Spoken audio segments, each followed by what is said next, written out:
Yeah, but no, because yeah, it was, you know,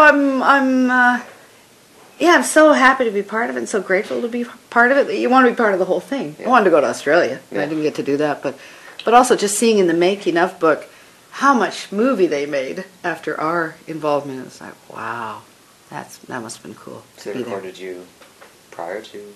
Oh yeah, okay. Yeah. They used our all the footage as guidelines for the actors inside the Wild Thing bodies, and Spike just told me the other night. I didn't realize this. They were actually playing the track for Max to act against, against and with, and they lip synced as well as they could. There were actually somebody has the proper words. It was like robotics. There was computer animation built in to the Wild Thing bodies, but I think the heads were so heavy and it wasn't.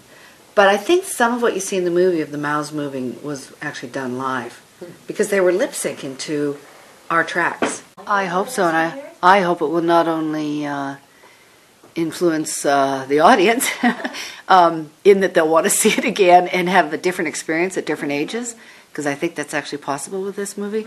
But also I hope it influences other people making children's movies. When we first met with Spike at his house as a cast, he had an iChat. We had a live iChat with Maurice Sendak, and that was what a thoughtful, smart, respectful of children, beautiful man. You know, he talked about how, you know, kids will go see anything, and you got to, you know, respect that and give them worthy entertainment for their fresh little beautiful minds. And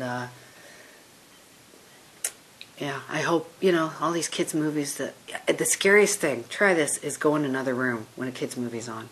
And the music that tells you what to think at every moment, and the sound effects, honest to God, like I'm in the room, my kids will be watching, so I was like, okay, turn it down. I don't want to hear that. That's making me sick.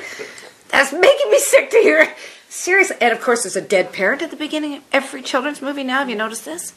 What is the deal? And there's a lesson, and you know exactly. A friend of mine was at the premiere the other night in New York, and she said, "Oh, thank God you didn't have those two little vaudeville, you know, or Borscht Belt wise asses on the side, you know, with TV and old movie references, shoving them out, you know."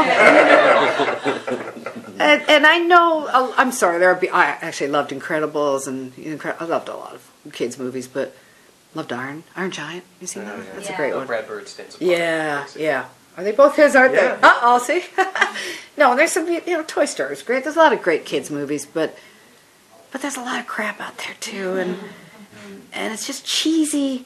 You know, there's stuff. I let my kids watch Trailer Park Boys, because I'm sorry, it is really funny, and they do not swear. My 15-year-old never swears, because he has seen the kind of pathetic guys that talk like that.